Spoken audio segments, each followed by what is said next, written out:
साथीहरु यहाँनिर एक्सेलमा देख्न सक्नुहुन्छ यहाँनिर केही डाटाहरु यसरी टाइप गरेको छु। यहाँनिर एउटा कोलममा चाहिँ यहाँ मन्थ नेम भनेर यसरी केही मन्थहरु यसरी टाइप गरेको छु, यो 12 मन्थहरु। त्यसपछि अर्को टोटल डे भनेको चाहिँ यहाँनिर खाली रहेको छ। हामीले यहाँनिर यो टोटल डेमा खाली रहेको ठाउँमा यो सबै मन्थहरुमा कति कति दिन हुन्छ भनेर यहाँ निकाल्नु पर्ने छ। त्यसको लागि हामीले एक एक गरेर गर्ने होइन, फर्मुला लगाएर गर्नुपर्ने छ। कसरी गर्ने त? सबैभन्दा पहिला इक्वल टु प्रेस गर्ने, त्यसपछि DAY डे लेख्ने र ब्र्याकेट स्टार्ट गर्ने। अब त्यसपछि EOMONTH मन्थ लेख्नुहोस्, त्यसपछि फेरि ब्र्याकेट स्टार्ट गर्नुहोस्। यहाँनिर स्टार्ट डेट भनेको छ, यहाँनिर स्टार्ट डेट भनेको ठाउँमा चाहिँ 1 लेख्नुहोस् र अब त्यसपछि एन टाइप गर्नुहोस् यसरी। अब त्यसपछि यहाँनिर फेरि हामीले अहिले कुनको हेर्नुपर्ने, जनवरीको, त्यसपछि जनवरीमा क्लिक गरिदिनुहोस्। अब यहाँनिर एउटा कमा राख्नुहोस्।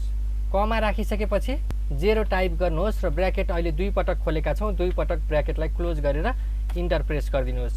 अब देख्न सक्नुहुन्छ जनवरी चाहिँ 31 डेजको हुने रहेछ भनेर यहाँ देखाइसकेको छ। सबैको निकाल्नु पर्यो। के गर्ने? यहाँ सबैमा फर्मुला लगाउने होइन, भर्खर फर्मुला लगाएको सेलमा यहाँ सानो डट जस्तो देखाउँछ, यो डटमा पोइन्टर राखेर यसलाई तलसम्म तान्ने।